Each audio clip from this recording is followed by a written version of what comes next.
வணக்கம், நான் உங்கள் மைசா ராஜன். இன்னைக்கு நம்ம ராஜன் கிச்சனில் அருமையான ஒரு பன்னீர் பிரியாணி போடுறோம். எல்லாரும் பெரிய பிரியாணி வந்து சும்மா சுடுதண்ணி ஊற்றி பச்சை ஊற்றி போடுவாங்க. நாங்கள் தேங்காய் பால் ஊற்றி போடுவோம். பயங்கர டேஸ்ட்டாக இருக்கும் அந்த பன்னீர் பிரியாணி. வாங்க, அதுக்கு என்னென்ன பொருள் தேவையான பொருள் பார்க்கலாம் வாங்க. பெரிய வெங்காயம், பட்டை, இஞ்சி பூண்டு பேஸ்ட், சோம்பு, பன்னீர், அரிசி, பாசுமதி அரிசி, பச்சை மிளகா, ஒரு லெமன், தேங்காய் பால், 2 சாதிப்பூ, ஸ்டார் சோம்பு 2, நெய், மல்லித்தலை, கிராம்பு, ஏலக்காய், சீரகம். தேவையான பொருட்கள் பார்த்தாச்சு. இப்போ நம்ம பன்னீரை நெய்யில் பொரிக்கிறோம். எல்லாரும் ஆயிலில் பொரிப்பாங்க, நம்ம நெய்யில் பொரிக்கிறோம். சட்டி வச்சுருக்கிறேன், அடுப்பு பற்ற வைக்கலாம். இந்த மாதிரி நீங்களும் வீட்டில் பிரியாணி செஞ்சு பாருங்கள், செம்மையாக இருக்கும். அப்படியே நெய்யிலே வறுத்து பன்னீர் பிரியாணி ஓஹோன்னு இருக்கும். பாருங்க, சட்டி காஞ்சிருச்சு. இதில் ஒரு 100 ml நெய் வச்சுருக்கிறேன், அதை ஊற்றிக்கலாம். இப்போ நெய் காஞ்சிருச்சு, பன்னீரை போட்டுக்கலாம். ரொம்ப நேரம் வேக வேண்டாம், சும்மா ஜஸ்ட் ஒரு கலர். பன்னீர் நெய்யில் பொரித்து போட்டால் பன்னீர் பிரியாணி ஜம்முன்னு அப்படி சாப்பிடும்போது, அது நெய்யில் வர பன்னீரோடு சாப்பிடும்போது பன்னீர் பிரியாணி அருமையாக இருக்கும். அதுக்காக தான் நெய்யில் வறுக்கிறோம். ஜஸ்ட் ஒரு கலர் அப்படியே வந்து தான் நம்ம பிரியாணியில் போட்டு கலக்கும்போது பன்னீர் உடையாமல் அப்படியே பழம் மாதிரி இருக்கும் பிரியாணி. பாசுமதி அரிசியும் பன்னீரோடு சாப்பிடும்போது ஆஹா, அப்படி ஒரு டேஸ்ட். போதும், நல்லா வதங்கிருச்சு. இந்த மாதிரி கோல்டன் ப்ரௌன் கலர் வந்தால் போதும். பொரிச்செல்லாம் பொரிச்சு எடுத்தாச்சு. மறுத்து அரிசி ஊற போடுறோம். இந்த பன்னீர் பிரியாணிக்கு அருமையான ஒரு அரிசி கடலூர்லேருந்து எங்களுக்கு வருது. நல்ல அரிசி, பேரே நல்ல அரிசி, அருமையாக இருக்கும் இந்த அரிசி. ப்ளே ஸ்டோர், ஆப் ஸ்டோரில் நல்லரிசிங்கிற அப்ளிகேஷன் இருக்குது. டவுன்லோட் பண்ணி ஆர்டர் பண்ணி வாங்கிக்கலாம். All over India delivery. அரிசி சூப்பராக இருக்கும், முனை உடையாமல் இருக்கும் அரிசி. அதாவது இந்த அரிசியும் சரி, சீரக சம்பாவும் சரி, முனை உடையாமல் அரிசி. பேரே நல்ல அரிசி, கடலூரில் இருக்குது. 1 கிலோ 2 கிலோவும் கொடுப்பாங்க. நீங்கள் தரமான அரிசி வேணும்னா அதை நல்ல அரிசி இதை நீங்கள் வாங்கிடுங்க. இப்போ நம்ம அரிசியை ஊற வைக்க போகிறோம். எப்போவுமே பிரியாணி போடும்போது பிரியாணிக்கு முன்னால் அரிசியை ஊற வச்சா போதும்.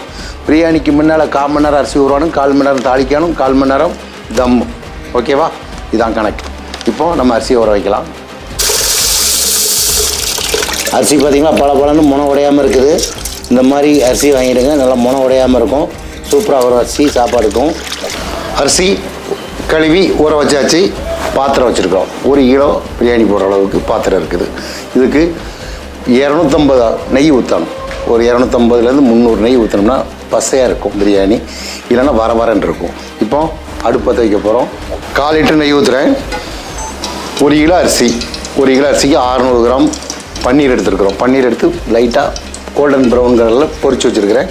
நெய் நல்லா காஞ்சிருச்சு. இந்த டைமில் 1 கிலோவுக்கு ஒரு 5 ஏலக்காய் போட்டுக்கலாம், 5-6 ஏலக்காய், ஒரு 10 கிராம்பு, ஒரு 10 கிராம் பட்டை இருக்கும், போட்டுக்கலாம். சாதிப்பூ சின்ன பூ 2 வச்சுருக்கிறேன், பெருசாக இருந்தால் 1 போடுங்க. 2 ஸ்டார் சோம்பு வச்சுருக்கிறேன், போட்டாச்சு. லேசாக கலக்கலாம். என்னென்னா இப்போ போட்டுக்க பட்டை கிராம்பு லைட்டாக வெடிக்கணும், ஏலக்காய் வந்து லைட்டாக உப்பானும், கிராம்பு லேசாக வெடிக்கும். வெடிக்கும்போது 1 கிலோவுக்கு 300 கிராம் வெங்காயம் வச்சுருக்கிறேன். இந்த வெங்காயத்தை போட்டுக்கலாம். நெய்யும் அந்த பட்டை கிராம்பும் எண்ணெயில் பொரியிற வாசமே அலாதியான வாசம், அருமையாக இருக்கும். வெங்காயம் போட்டதுக்கப்புறம் ஒரு 1/2 டீஸ்பூன் சீரகம் போடுங்க. அதே அளவுக்கு சோம்பு போடுங்க. எண்ணெயில் சீரகமும் சோம்பும் பட்டுச்சுன்னா சோம்பும் சீரகமும் கருகிறதுக்கு ஒரு டைம் உண்டு. ஏன்னா நீங்கள் லோ குக்கில் செய்ய மாட்டீங்க, கொஞ்சம் ஸ்பீடாக வச்சுருப்பீங்க, அதனால் அது கருகி போயிடும்.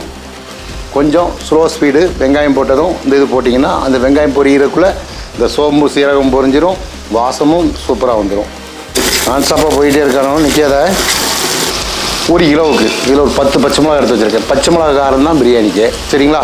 அதனால் ஒரு 10 பச்சை மிளகா நம்ம 2 பழந்து வச்சுக்கோங்க. போடுறோம். வெங்காயம் அரை வேக்காடு வெந்ததுக்கப்புறம் சோம்பு சீரகம்லாம் போட்டதுக்கப்புறம் பச்சை மிளகா போடுங்க. வெங்காயமும் பச்சை மிளகா ஒன்றா போட்டிங்கன்னா பச்சை மிளகா கருகி போயிடும். கருகினில் ரொம்ப வெந்துடும், அந்த காரம் பச்சை மிளகாயோட ஃப்ளேவர் இல்லாமல் போயிடும். அதனால் வெங்காயம் அரைவாசி வெந்ததும் போடுங்க. அந்த பட்டை கிராம்போட மனம் அப்படியே மெதுவாக வரும். இந்த மாதிரி 80% வெங்காயம் வந்தால் போதும். மட்டன் பிரியாணி, சிக்கன் பிரியாணிக்கு வேகிற மாதிரி வேக வேண்டியதில்லை. வெங்காயம் ஓரளவுக்கு 80% வந்தால் போதும். பன்னீர் பிரியாணி கொஞ்சம் வெங்காயம் தெரியணும், நம்ம சாப்பிடும்போது பன்னீரும் அந்த வெங்காயம் லைட்டாக கடி போடணும், சூப்பராக இருக்கும். இஞ்சியும் பூண்டும் 50 கிராம் இஞ்சி 50 கிராம் பூண்டு போடுறோம். 50 கிராம் இஞ்சி 50 கிராம் பூண்டு போட்டோம். இப்போ ஒரு கைப்பிடி அளவாக மல்லித்தலை போடுறோம். மல்லித்தலை மட்டும் போட்டால் போதும், புதினா வேண்டாம். இப்போ மசாலா இந்தளவுக்கு வெந்துருச்சு. இந்தளவுக்கு வெந்தால் போதும், கரெக்டாக இருக்கும் பக்குவம். ரொம்ப கருக விடாதீங்க, கலர் மாறிடு சாப்பாடு. 1 கிலோ அரிசிங்கிறது இந்த ஒரு பக்கெட் வச்சுருக்கிறேன். இது 1 கிலோ பிடிக்கும் இந்த பக்கெட்டுக்கு. இதுக்கு 1.5 பக்கெட் தண்ணி ஊற்றணும். இது நான் அரைச்சி வச்ச தேங்காய் பால். 1ஆம் பால் 2ஆம் பால்லாம் கிடையாது, ஒரே தேங்காய் ஒரே பால் எடுத்து வச்சுருக்கிறேன். இது கூட ஒரு பக்கெட் ஊற்றிருக்கிறேன். மீண்டும் ஒரு 1/2 பக்கெட் ஊற்றிக்கலாம். 1.5 பக்கெட் தண்ணி ஊற்றியாச்சு. இப்போ இந்த டிஷ்ஷுக்கு தேவையான அளவு உப்பு போட்டுக்கலாம். நிறைய ஐட்டம் கசகசன்னு போட்டு செய்ய வேண்டிய அவசியமே இல்லை. ஒரு தேங்காய் பால் ஒரு அவசரத்துக்கு டக்குன்னு செஞ்சிடலாம். ஒரு தேங்காய் பால் எடுத்து பால் எடுத்துட்டிங்கன்னா அரிசி 1/4 மணி நேரம் ஊறும், தண்ணி 1/4 மணி நேரம் கொதிக்கும். 1/4 மணி நேரத்துக்கு 3/4 மணி நேரத்தில் உங்களுக்கு டக்குன்னு ஒரு அருமையான பன்னீர் பிரியாணி செஞ்சிடலாம். கொஞ்சம் அடுப்பு ஏற்றி வச்சுக்கலாம். ஒரு கொதிக்கிட்டு அரிசியை போடுறோம், தம் போடுறோம், வேலை முடிஞ்சது. கலர் மட்டும் கரெக்டாக இருக்கணும். ரொம்ப வெங்காயம் பொரிய விட்டுறாதீங்க. தக்காளி வேண்டாம், வெறும் பட்டை கிராம்பு இது மட்டும்தான். கலர் மட்டும் எப்போவுமே பன்னீர் பிரியாணி அப்படி பளபளன்னு இருக்கணும். அப்போ தான் பன்னீர் பிரியாணி பார்க்குறதுக்கு நல்லாயிருக்கும், சாப்பிட்றதுக்கும் அதே மாதிரி இருக்கணும். அப்படியே உதிரியாக அப்படி இருக்கணும் சாப்பாடு. சாப்பாடு அப்படி இருந்தால் பார்க்குறதுக்கு நல்லாயிருக்கும், சாப்பிட்றதுக்கும் அருமையாக இருக்கும். இப்போ தண்ணியில் உப்பு எவ்வளோ இருக்குன்னு பார்க்கலாம். 10 பாயிண்ட். தண்ணிக்கும் உப்புக்கும் 10 பாயிண்ட் ஜாஸ்தியாக இருந்ததுன்னா அரிசி போடும்போது கரெக்டாக வந்துடும். அதுக்காக தான் தண்ணி கொஞ்சம் ஜாஸ்தியாக வைக்கிறது. கரெக்டாக இருக்குது. கொஞ்சம் 10 போட்டுக்கலாம். தண்ணி கொதிக்கிறதுக்கு ரெடி ஆகுது. இந்த டைமில் 200 கிராம் தயிர் ஊற்றிக்கலாம். அடுப்பை ஸ்லோ பண்ணுறோம். ஒரு லெமன் வெட்டி வச்சுருக்கிறேன், இந்த லெமனை போட்டுக்கலாம். மீண்டும் உப்பு செக் பண்ணணும். தேங்காய் பால் எடுக்கும்போது நல்லா டீ வடிகட்டியில் வச்சு தேங்காய் பால் எடுங்க. தேங்காவோடு வந்ததுன்னா சாப்பாடு சதன்னு இருக்கும். அதனால் டீ வடிகட்டியில் எப்போவுமே தேங்காய் பால் எடுங்க. இப்போ நம்ம லெமன் போட்டோன்னு உப்பு கம்மியாகும். அதுக்கப்புறம் தயிர் ஊற்றிருக்கிறோம். தயிர் ஊற்றினா மறுபடியும் உப்பு கம்மியாகும். ஃபஸ்ட்டு தண்ணியில் உப்பு கரெக்டாக இருந்தது, இப்போ ரெண்டு போட்டிருக்கனால உப்பு கொஞ்சம் கம்மியாக இருக்கும். இந்த உப்பை பேலன்ஸ் பண்ணுறதுக்கு மீண்டும் டேஸ்ட் பார்த்துக்கலாம்.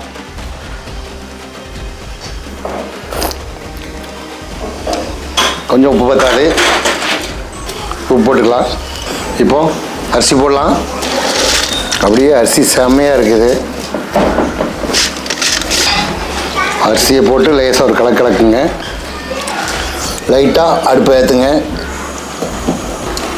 பார்த்தீங்களா, சாப்பாடு அப்படியே பளிச்சுன்னு இருக்கும். ஒரு கொதிக்கிட்டு ஒரு கொதிக்கும் போது பன்னீர் போட்டுக்கலாம். ஏன்னா லைட்டாக உப்பு பிடிக்கணும். பன்னீர் முன்னாலே போடாங்க, ஊறி உடஞ்சி போயிடும்.